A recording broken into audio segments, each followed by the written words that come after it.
What's up, fellas? How you doing, man? Antonelli here.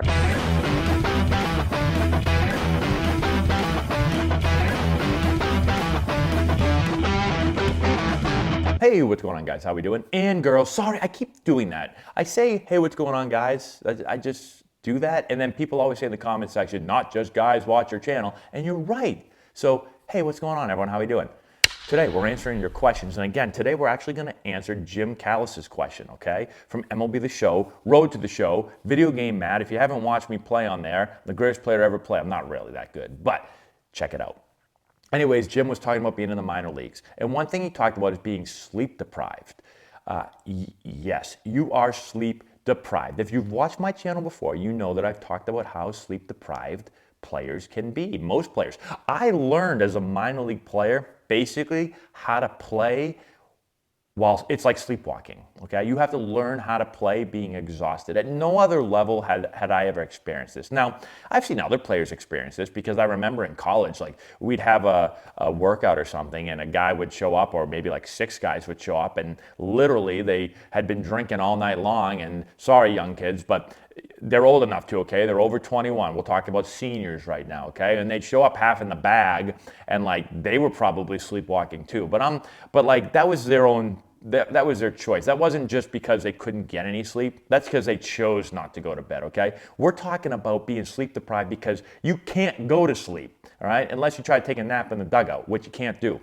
Because in the minor leagues, the schedule and everything that goes into being a minor league baseball player doesn't allow you to sleep, and we're going to go into those things today. So what's it like being sleep deprived? If you've seen my channel before, I've talked about some of these things before, but many of you have not seen that video, and so let's go into it. And I made a couple of notes right here, and let's see, because there's so many parts of the minors that make you sleep deprived that I needed to actually sit down and write a whole list out. So here's the first one, long bus rides. Okay, in the minor leagues, you're gonna take long bus rides. It's not uncommon to take 8, 10, even 12-hour bus rides, okay? And the buses stink.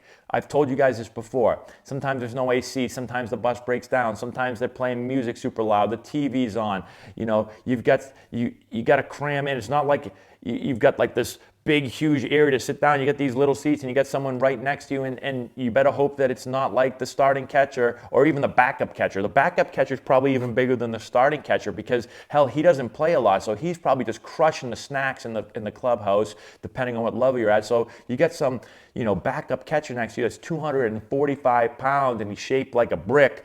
Or a softer brick. He's not jacked. He's a little bit, he's got carrying a little extra body weight, more than he probably should because he's a catcher. And you got him sitting next to you. And how the hell do you expect to sleep? Okay? How do you expect to sleep? So that's the first thing, the bus rides, the long bus rides. The second thing is, you're always going to be taking this bus after the game. So when your game ends at 10 o'clock, right, you play a 7 o'clock game, it gets over at 10, you eat, you shower up, you get out of there at like 11, 11:30, and now they say, all right, guys, we got a 10-hour bus ride. So let's say you leave at, let's say you leave at 11, okay? We'll say you got out of there quick, you leave at 11. You got a 10-hour bus ride. What times that gets you in at 9 o'clock in the morning? If I'm no math magician, as my freshman Coach Mabe would say. I'm no math magician, but 9 o'clock in the morning, right?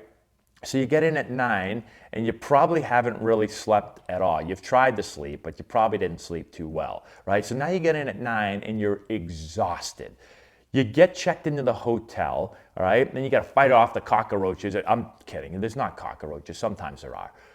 But you finally get checked in and you get into your hotel room, and now it's probably, say, like 10 o'clock or so, and you lay down, you try to fall asleep, and say you fall asleep at 10:30. Well, you got to get to the ballpark the next day. If you have a 7 o'clock game, you got to get to the ballpark around 2 something. So you're only going to get a couple hours of sleep, right? You're not going to get that many hours of sleep. And so you start to do this every 4 days, because in 4 days you're going to get back on that bus and you're going to travel to a new city. You're going to do the same thing all over again, and there's really no off days in the minor leagues. You get like one a month, and so it's hard enough just to play baseball every single day, play like all day long every day. That's hard enough because you've never done that in your life before. In college you play 3 to 4 games a week. You don't play 7 games a week. You put the long bus rides and the travel on top of it. This is where it becomes extremely, extremely tiring. So that's the first part of the sleep deprivation. Let me see what I have number 2 on my list. So after that, traveling through the night. I already said that. Bus issues. Your bus is going to break down sometimes. I might have mentioned that already. We broke down in Vancouver. All right, we're traveling home from Vancouver. We broke down. We had to spend the whole night on the side of the road, but you can't sleep again because you got 245-pound backup catcher next to you, right? And so it's hard to sleep like this, and you've got everyone screaming in the background, in the back, and you've got the reggaeton going on in the back with the super loud speakers, and you've got card games, you got all these things.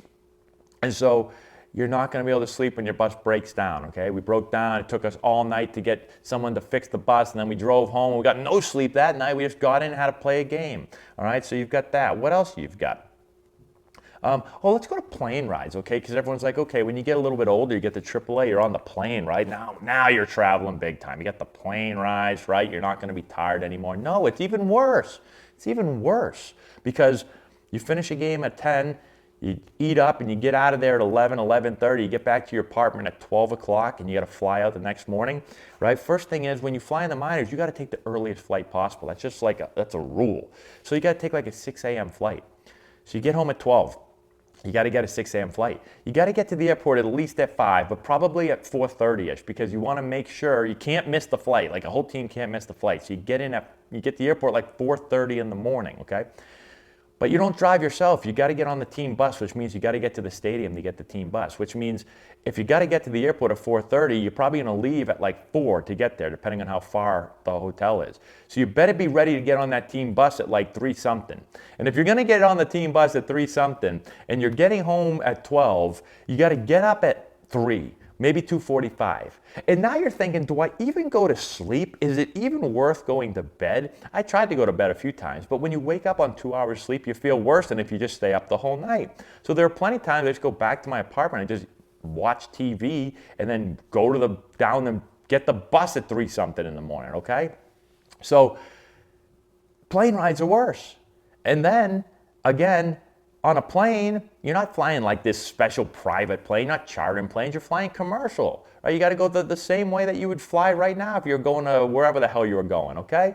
So you gotta check your luggage, you gotta do all that stuff. And now you're sitting next to somebody, you get a middle seat. Oh man, like how am I gonna sleep on the middle seat, right? And some people, I can't sleep on a plane, I can't sleep anywhere unless it's my bed, all right?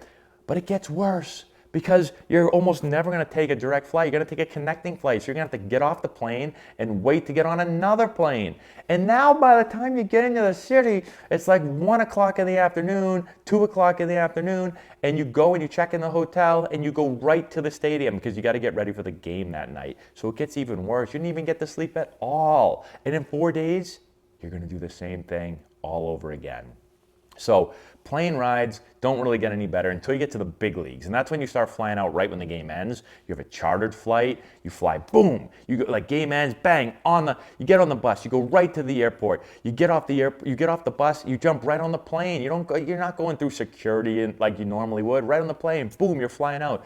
You get into the city, even if you get in late, like I remember when we flew from Colorado to Washington, D.C. to play the Nationals. Like that flight, we got in late at night, but then it's not that late. Like you get in at let's say you get in at 3 in the morning. You can still go to bed at 3 in the morning and you can sleep until noon, get up at noon if you wanted to. Like you can get a lot of sleep if you wanted to and then go down to the field. So you get to sleep. The big leagues, you get so much more sleep, okay? Let me see if I have anything else on my list that I forgot. Let's talk about sleeper buses, because this was my favorite part of the minor leagues, when you have a sleeper bus, which is just a bus with a bunch of beds in it. Now, that was the best because you could actually sleep on the bus. Like, I need to be laying down to sleep. And so you lay down, you have this bed, you can close this curtain, and you might be bouncing around a little bit, and you're not going to get the greatest night's sleep, but you're going to get some sleep. So that was my favorite. When I was with the Orioles, we had a sleeper bus. That was actually the only organization that had sleeper buses that I played with. But I always thought that was fantastic. Just lay down, you got an 8-hour bus ride or whatever, just go to sleep, okay? So you're sleep deprived in the minor leagues. You learn how to play super, super exhausted.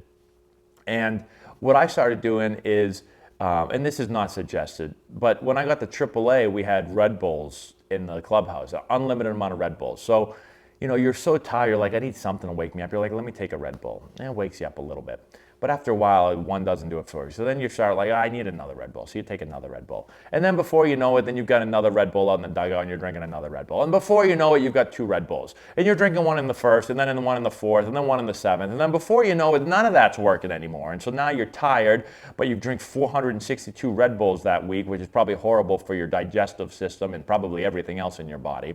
And so it just becomes a mess, all right? You learn how to play while sleepwalking. That is part of being a minor league player. And when you go to the big leagues and you realize how much more sleep you get, you never want to come back to the minor leagues. And so you know what I decided? I said, after my time in the major leagues, I said, you know what, Matt, you know what's a great idea? Let's go back to the minor leagues and let's never come back to the big leagues ever again, okay? Because we love the minor leagues so much. Let's do that. And it was fantastic. That's all we have today. Thanks for your question. Subscribe to the channel, hit the notification bell, give it a thumbs up. We'll talk to you later. And I was being sarcastic. It wasn't fantastic. If you've got hitters that you're looking to improve before the start of next season, this is essential for you.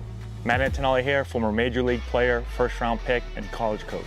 With this course, we're going to show you exactly, step-by-step, how to generate power, develop bat speed, and enhance swing mechanics. Regardless of your hitter's age, this course is going to deliver advanced hitting techniques that will allow any hitter to get better and make an impact at the plate this spring.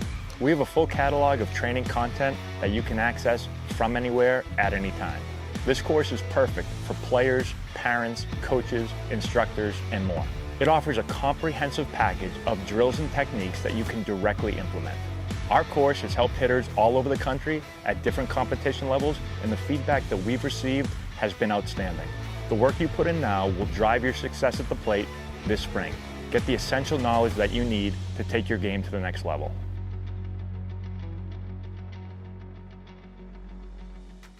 I've put the link in the description if you want to go check it out.